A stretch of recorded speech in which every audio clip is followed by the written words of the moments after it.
hyperscreen infotainment system. Initially placed in the EQS flagship, this pillar-to-pillar sweep of digital 3D glass seemed like a vision only for the 1%. But those in the Mercedes mid-range will get to enjoy it as well.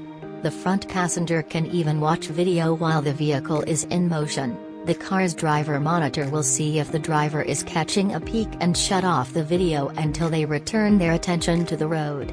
The screens themselves are almost painfully crisp in their detail.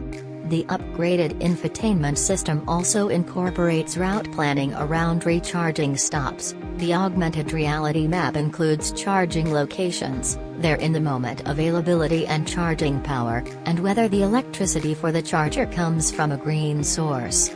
The map function is always on as the primary center screen. Other infotainment options then appear as overlaid tiles. It's very Minority Report. As our ride was conducted in the waning of rush hour, there was little opportunity for dynamic driving other than the occasional stab of the accelerator pedal.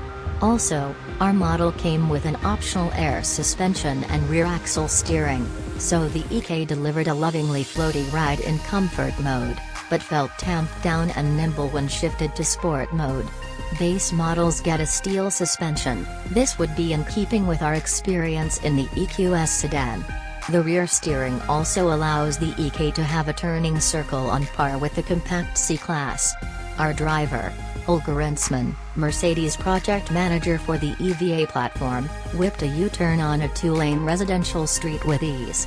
If it's a business limousine, how about interior space? Mercedes claims there is nearly 3 inches more rear legroom than in the current E-Class. While that may be true longitudinally, the battery pack does intrude into the floor space. A rear seat occupant's hips are tilted upward more acutely in the EK than in the E-Class, and a cutout into the front seat footwell barely gains entrance for men's dress shoes. Lady Gaga will have to kick off her platform stilettos. Second row headroom is decent for a 6-footer, thanks to the roof glass cutout that creates space in the coupe-like roofline reminiscent of the first-generation CLS. But unlike the CLS, for which Mercedes designers bend a lengthy hood to boast its luxury performance credentials, the EK cabin is more balanced over its front and rear wheels. With no engine to contend with, the dash-to-axle ratio is shortened. Does it negate the visual perception of premiumness? Not really. The EK's curb appeal is defiantly Mercedes.